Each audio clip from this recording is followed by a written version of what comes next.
بسم اللہ الرحمن الرحیم۔ السلام علیکم ورحمۃ اللہ وبرکاتہ۔ اس وقت دور میں ایک چیز بہت خاص دیکھنے کو مل رہی ہے۔ بڑی تعداد میں ایسے لوگ ہیں جو کہیں نہ کہیں بہت غمزدہ ہیں، اور باتوں سے یہ لگتا ہے کہ وہ کہتے ہیں کہ دل پہ بڑا بوجھ ہے، کچھ سمجھ میں نہیں آتا یہ مشکلیں پریشانیاں کیسے دور ہوں گی۔ مجھے لگا کہ یہ پیغام ان تک ضرور پہنچنا چاہیے کہ اس وقت ایک تو اتفاق کی بات یہ ہے کہ رمضان المبارک کا مقدس مہینہ چل رہا ہے، رب کی رحمتیں برس رہی ہیں، رب کی رحمتیں برس رہی ہیں۔ اس کا فائدہ اٹھا لیجئے، اور کس طرح سے اٹھائیے کہ ایک بار سچے دل سے، ایمانداری سے یہ جملہ خالی کہیے کہ پروردگار، جن لوگوں نے ہمیں بہت تکلیفیں پہنچائی ہیں، جن لوگوں نے بہت پریشان کیا ہے، تیری رضا کی خاطر ہم انہیں معاف کر رہے ہیں۔ مولا تیری رضا کی خاطر انہیں معاف کر رہے ہیں، تو مجھے معاف کر دے پروردگار، تو مجھے معاف کر دے۔ رب پروردگار عالم کو یہ ادا بندے کی بہت پسند ہے کہ بندہ کسی بندے کے قصوروں کو معاف کر دے، اور یہ کہے کہ معاف کر دے کہ اللہ کی رضا کے لیے تمہیں معاف کر رہے ہیں۔ ہمارے نبی سرکار دو عالم صلی اللہ علیہ وسلم نے فرمایا کہ اگر کسی کو معاف کرنے میں تمہیں لگتا ہے کہ تمہاری عزت میں کمی ہو رہی ہے تو غم نہ کرنا، حشر کے میدان میں ہم سے عزت لے لینا۔ کتنی بڑی بات کہی۔ اور معافی کا معاملہ یہ کہ پروردگار چونکہ خود سب سے بڑا معاف کرنے والا ہے، جب اللہ رب العزت نے دنیا بنائی تو رحم بنایا، جب رحم بنایا تو رحم کے 100 حصے کیے، اور 100 حصے میں ایک حصہ دنیا کو دیا ہے، 99 حصے رحم کے اپنے پاس رکھے ہیں۔ سوچئے وہ جو پروردگار پالنہار مسبب الاسباب، رحم کے 99 حصے جس کے پاس ہوں گے، اس کے پاس رحم کس درجہ ہوگا، کس درجہ وہ اپنے بندوں کے قصوروں کو معاف کر دیتا ہوگا۔ اس پہ ایک واقعہ یاد آ گیا، موسیٰ علیہ السلام کے دور کا واقعہ ہے۔ موسیٰ علیہ السلام کی چونکہ اللہ رب العزت سے بات ہوتی تھی، انہوں نے ایک دن اللہ پاک سے کہا کہ پروردگار، اس دور کا جو سب سے بدترین، سب سے گناہگار، سب سے برا آدمی ہو، جس کے لیے تو نے جہنم کا فیصلہ کر دیا ہو، مجھے دکھا دے وہ آدمی کون ہے۔ تو غیب سے آواز آئی کہ موسیٰ کل صبح اپنے گھر کے باہر کھڑے ہوئیے گا، پہلے سب سے جو شخص آپ کے گھر کے سامنے سے گزر رہا ہوگا، سمجھ لیجئے گا وہی ہے، اسی کو میں سامنے سے گزار دوں گا۔ موسیٰ علیہ السلام صبح کا وقت تھا، کھڑے ہو گئے۔ کچھ دیر کے بعد انہوں نے دیکھا کہ ایک شخص چلا آ رہا ہے، اس کے کندھے پہ اس کا چھوٹا سا ایک بچہ بیٹھا ہوا ہے، اور بچے کو بیٹھائے ہوئے ان کے گھر کے سامنے سے یوں نکلتا ہوا چلا جا رہا ہے۔ موسیٰ علیہ السلام دیکھ کے حیران رہ گئے، یار یہ دیکھنے سے تو نہیں لگ رہا ہے اتنا گناہگار ہے، اس نے کیا گناہ کیے ہوں گے، کتنا بدترین آدمی ہوگا جو اللہ رب العزت نے دوزخ کا فیصلہ کر دیا، جہنم کا فیصلہ کر دیا۔ دل میں اس طریقے کے خیال آئے، مگر خاموش رہے، اندر اپنے گھر میں آ گئے۔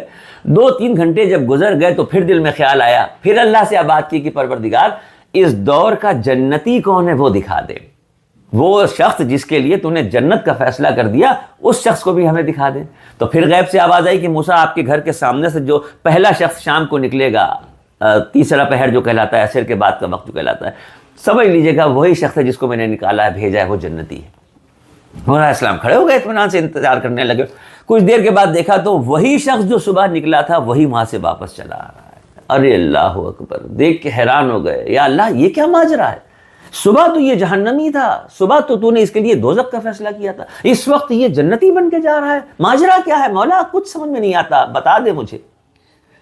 تو غیب سے آواز آئی کہ موسیٰ، صبح جب یہ شخص آپ کے گھر کے سامنے سے نکل رہا تھا، اس کے کندھے پہ جو اس کا بچہ بیٹھا تھا، بیٹا بیٹھا تھا، کچھ دور جانے کے بعد بیٹے نے باپ سے کہا کہ بابا یہ بستی ختم ہوئے گی تو پھر کیا جنگل آئے گا؟ تو باپ نے کہا ہاں جنگل آئے گا۔ بیٹے نے پوچھا باپ سے کہ بابا کیا جنگل بہت بڑا ہوتا ہے؟ اچھا بچوں کی عادتیں ہوتی ہیں، کوئی ایک بات پکڑ لے تو اس سے سیرا جوڑتے ہوئے بہت سے سارے سوال کرتے ہیں۔ تو انہوں نے کہا بابا یہ بستی ختم ہوئے گی تو جنگل آئے گا؟ کہا ہاں جنگل آئے گا۔ کہا جنگل بہت بڑا ہوتا ہے؟ ہاں بیٹا بہت بڑا ہوتا ہے۔ اچھا بابا یہ بتاؤ کہ جنگلوں سے بڑا کیا ہوتا ہے؟ تو کہا جنگلوں سے بڑے پہاڑ ہوتے ہیں۔ اچھا بابا یہ بتاؤ کہ پہاڑوں سے بڑا کیا ہوتا ہے؟ تو انہوں نے کہا پہاڑوں سے بڑے آسمان ہوتے ہیں۔ بچے نے پھر پوچھا کہ بابا آسمانوں سے بڑا بھی کچھ ہے؟ تو باپ نے کہا کہ ہاں بیٹا، آسمانوں سے بڑے تیرے باپ کے گناہ ہیں۔ معصوم بچے کو تو کچھ سمجھ میں نہیں آیا، اس نے پھر پوچھ لیا کہ بابا تمہارے گناہوں سے بڑا بھی کچھ ہے؟ تو باپ نے کہا کہ ہاں بیٹا، میرے گناہوں سے بڑا میرے رب کا کرم ہے، رحم ہے، نہ جانے کب اس کی رحمت دریائے جوش پھیلا دے، نہ جانے کب اس کی رحمتوں کی بارش ہو جائے، نہ جانے کب اس کی رحمتوں کی بوچھار ہم پر بھی پڑ جائے اور وہ میرے گناہوں کو معاف کر دے۔ اللہ رب العزت کو یہ ادا اتنی پسند آئی کہ اس کے گناہ اسی وقت معاف کر دیے اور اس کے لیے جنت الفردوس کے فیصلے فرما دیے۔ تو پروردگار معاف کرنے والا سب سے بڑا پروردگار ہے، معافی کو پسند کرنے والا سب سے بڑا رب ہے۔ جب وہ معافی کو پسند کرتا ہے تو وہ چاہتا ہے کہ اس کے بندے بھی اس کے بندوں سے محبت کریں اور معاف کر دیں، اور یہ صفت نیک بندوں میں ہی پیدا ہو سکتی ہے۔ لہٰذا ابھی اسی وقت عہد کر لیجئے، یہ ویڈیو جیسے ہی آپ دیکھ کے ختم کریں دل سے کہہ دیجئے کہ میرے مولا، جن لوگوں نے مجھے دکھ پہنچایا، تکلیف پہنچائی، بہت پریشان کیا، جن کی طرف سے بہت دل دکھا ہے، دل تو نہیں چاہتا تھا لیکن یہ واقعہ سن لیا، تیری رضا کی خاطر ہم ان سب لوگوں کو معاف کر رہے ہیں جنہوں نے ہمیں تکلیف پہنچائی ہے۔ مولا تو اپنے فضل و کرم سے ہمیں معاف کر دے، مولا ہمیں معاف کر دے، مولا ہمیں معاف کر دے۔